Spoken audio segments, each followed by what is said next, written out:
విశ్వాసమే మనం దేవుని దగ్గర నుండి గొప్ప కార్యాలు స్వతంత్రించుకోవడానికి ఆధారం. అదే విశ్వాసం బ్యాలెన్స్ మిస్ అయిందంటే మనకి డేంజర్ అన్నమాట. ఇది ఫినిషింగ్ టచ్.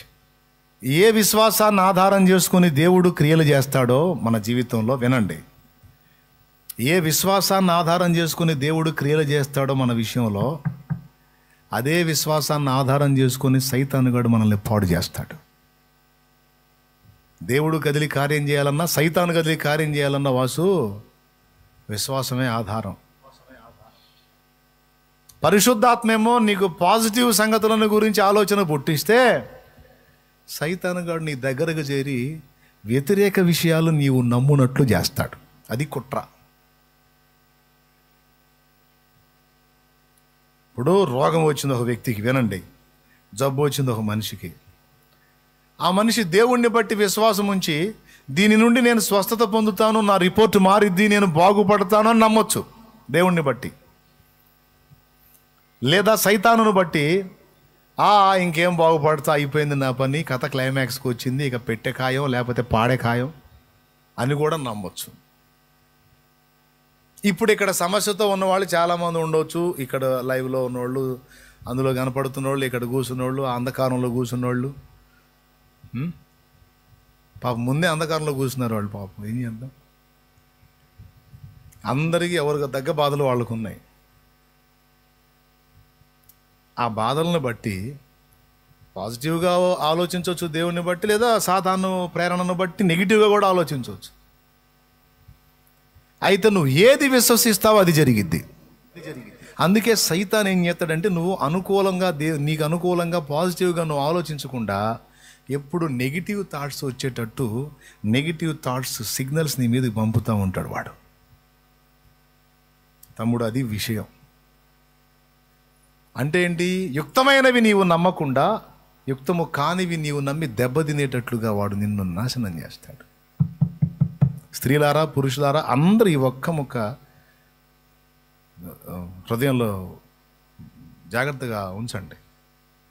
అంటే ముందు చెప్పి నేను పోగొట్టున్నాను కాదు, మీకు దండం పెడితే చాలా కష్టపడ్డా.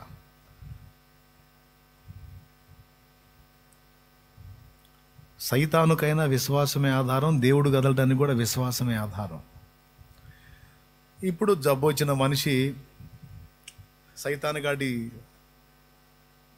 ప్రేరణకు లొంగిపోయి, ఇంక మనకు అవకాశం లేదు, ఇంక అయిపోయిందిలే మన పని, ఇంకేముందిలే, రిపోర్ట్ కూడా మనకి తేడాగానే వచ్చింది, ఇంకా లేదు, ఛాన్స్ లేదు, ఇక మన జీవితం ఇంతే, ఇంక అయిపోతామని ఇంక అట్లా అదే నమ్మాడు అనుకో.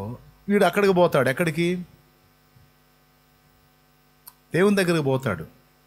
ప్రభా, అతను మరి అటు ఇటు కాకుండా ఉన్నాడు, అతను ఏదో దారి చేయి అంటాడు. అప్పుడు ఆయన గమనిస్తాడు వాడు ఏమి నమ్ముతున్నాడు అని. ఎవరు? పెద్ద ఆయన. వీడు ఎవరి మీద కంప్లైంట్ చేశాడో ఆ వ్యక్తి వైపు చూస్తాడు. వాడు ఏమి నమ్ముతున్నాడు? విడుదలను నమ్ముతున్నాడా, అంతాన్ని నమ్ముతున్నాడా? విడుదల స్వస్థతని విశ్వసించినట్లయితే వాడు నమ్మిన దాని చొప్పున అని కలుగును గాక, లేదా అంతాన్ని నమ్మినట్టయితే వాడు నమ్మిన దాని చొప్పున అని కలుగును గాక. నమ్మిన దాన్ని బట్టి కలిగిద్ది, నమ్మని దాన్ని బట్టి కలగదు. నువ్వేది నమ్ముచున్నావో అదే నీకు జరుగును గాక.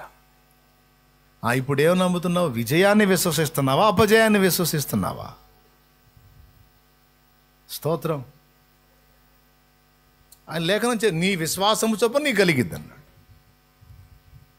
పరిస్థితులు తారుమారయ్య అవుతాయని నమ్ముతున్నావా, లేకపోతే లేదు తారుమారైన పరిస్థితులు కూడా చక్కబడతాయని నమ్ముతున్నావా? నిష్ప్రయోజకుండా అయిపోతాను అనుకుంటున్నావా, లేకపోతే లేదు నన్ను ప్రయోజనకరంగా నా దేవుడు మారుస్తాడని నమ్ముతున్నావా? ఇంకా ఉండే కొంది చంద్రవందర గందరగోళం అయిద్దని నమ్ముతున్నావా, లేదు అలా అయిపోయింది, మొత్తం సెట్ అవుతుంది, దేవుడు అలా చేయబోతున్నారు నమ్ముతున్నావా? నీ విశ్వాసము చొప్పున నీ కలుగును గాక అంటున్నాడు దేవుడు. సైతానుగాడిచ్చే నెగిటివ్ థాట్స్ని తీసుకుంటావా, దేవుడిచ్చే అనుకూలమైనటువంటి థాట్స్ని, ఆశీర్వాదకరమైన థాట్స్ని తీసుకుంటావు? దేన్ని తీసుకుంటావు? నిర్ణయం నీదే. కానీ ఇటు దేవుడు కదలాలన్నా అటు దయ్యం కదలాలన్నా విశ్వాసమే ఆధారం. మీ బ్రతుకులు మీరు వికృతంగా ఊహించేటట్టు చేస్తాడు వాడు, మీ బ్రతుకులు మీరు వికృతంగా విశ్వసించేటట్టు చేస్తాడు వాడు. ఖచ్చితంగా అదే జరిగింది. తర్వాత నువ్వే చెబుతూ నేను అనుకున్నట్టే జరిగిందన్నా. అనుకున్నట్టుగా అనుకున్నట్టు జరిగిద్దేంది? నీ నమ్మిక చొప్పున నీ కలుగును కాక అన్నాడు. ఒట్టిగా పోయిద్ది ఆ మాట. ఏమమ్మా, ఎంతమందికి అర్థమైంది? ఇక మరి మీరేం విశ్వసిస్తారో మీ జీవితాన్ని గురించి, మీ పరిచర్యను గురించి, మీ కుటుంబాన్ని గురించి, మీ శరీర బలహీనత గురించి, మీకున్న సమస్యల గురించి, మీ అప్పుల గురించి, తిప్పల గురించి మీరు ఏది నమ్ముతారో అది అనుకూలంగానైనా వ్యతిరేకంగానైనా దాని రిజల్ట్ మీరు తప్పకుండా చూస్తారు. అందుకే ఎన్నోసార్లు చెప్పా, మళ్ళీ చెబుతున్నా, విశ్వాసం అనే శక్తి నీలో ఉంది కనుక నువ్వు దాన్ని బట్టి అనుకూల ఫలితాలనే విశ్వసించు. సాతానిచ్చే ప్రేరణలకు లొంగిపోయి వ్యతిరేక ఫలాలను విశ్వసించొద్దు, అది నీకు నష్టం కలిగిద్ది. అనుకూల ఫలాలను నువ్వు కానీ విశ్వసించినట్లయితే దాన్నే స్వతంత్రించుకుంటావు. క్లియర్గా అర్థమైతే ప్రార్థన చేస్తా. ఏమంటారు? నీ విశ్వసించిన దాని చొప్పున నీ కలుగునుగాక. అంటే ఏది విశ్వసిస్తే జరిగిద్దా? నువ్వు పర్ఫెక్ట్గా విశ్వసిస్తే జరిగిద్ది. అట్లయితే ఈ భూమి ఆకాశం తలకిందులు అయిపోవాలని నేను విశ్వసిస్తే జరిగిద్దా అంటే నువ్వు కరెక్ట్గా సందేహించకుండా విశ్వసిస్తే జరిగిద్ది. కానీ నువ్వు అలా విశ్వసించలేవు, అందుకు నీ శక్తి చాలదు. అర్థమైందా? ఎందుకంటే భూమి ఆకాశాలు తలకిందులు అగునట్లు నేను విశ్వసిస్తున్నాను అనజాలవు నువ్వు. ఎందుకంటే నీ అంతరంగంలో నీకు తెలుసు అట్లా ఎందుకు జరిగిదిలే. ఈ కొండను చూచి మనసున సందేహింపక నీవు లేచి సముద్రములో పడమని నువ్వు పలికి విశ్వసిస్తే సందేహించకుండా అలాగూ జరుగునన్నాడు యేసయ్య. ఒకసారి ఊహించండి, అది అబద్ధం చెప్పాడా? అసాధ్యమైంది చెప్పాడా? విశ్వాసానికి అంత శక్తి ఉందిరా నాయన అని చెప్తున్నాడు ఆయన.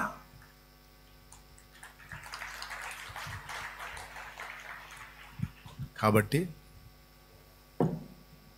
మీరు విశ్వసించున్నదా దాని ప్రకారం మీకు జరిగిద్ది కనుక విశ్వాసమును బట్టే నిత్య జీవం, విశ్వాసమును బట్టే ఆత్మరక్షణ, విశ్వాసమును బట్టే కిరీటం, విశ్వాసమును బట్టే బహుమానం, విశ్వాసమును బట్టే వెయ్యేళ్ల పాలన, విశ్వాసాన్ని బట్టే నూతన యెరూషలేము, విశ్వాసాన్ని బట్టే నిత్య సీయోను, విశ్వాసాన్ని బట్టే కిరీటం, సింహాసనం, రాజదండం, విశ్వాసాన్ని బట్టే బహుమానం, విశ్వసించిన వాడే రాకుల్లో ఎత్తబడటం. ఎంత విశ్వాసం గలవారిగా, విశ్వాసం లేనోళ్ళకా? పెద్దగా చెప్పాలి. వీటితో పాటు ఈ భౌతిక జీవితంలో కూడా విశ్వాసాన్ని బట్టే విజయం. పరిస్థితుల మీద, సమస్యల మీద, వ్యతిరేకతల మీద, ఇబ్బందుల మీద విశ్వాసాన్ని బట్టే విజయం. కాబట్టి ఇప్పుడు దుష్టుడి ప్రేరణకు లొంగిపోయి దరిద్రగొట్ట ఆలోచనలు చేశారేమో, ఇక వదిలించుకోండి ఆ దరిద్రపు ఆలోచనలు. పిల్లల గురించి వికృతంగా ఊహిస్తారు, విశ్వసిస్తారు. కొంతమంది తమ పరిస్థితుల గురించి వికృతంగా విశ్వసిస్తారు. రేపటి రూపం వీళ్ళకి తెలియదు, కానీ రేపటి గురించి ఈరోజే నెగిటివ్గా విశ్వసిస్తారు. అదే జరుగుతుంది, ఆ ఫలాలే కోస్తూ ఉంటారు. అందుకే నేను నా హృదయానికి చెప్పుకున్నా,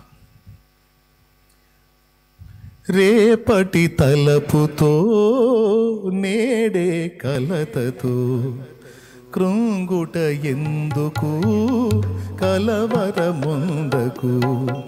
రేపటి నేడే కలతతో కృంగుట ఎందుకు, కలవరముందకు. నమ్మదగినవాడు నీ దేవుడు, సర్వకాలము నిన్ను విడువడు. వాగ్దానమే నీకుండగా భయమేలనే వర్ణింపగా సాధ్యమా? నీపైన యేసయ్యకున్న ప్రేమ నిన్నే పిలచి తనలా మలచే. యేసుపై ఆనుకో, ఆ యేసునే యేసుపై ఆనుకో నా ప్రాణమా, ఆ యేసునే నమ్ముకో. హృదయమా హృదయమా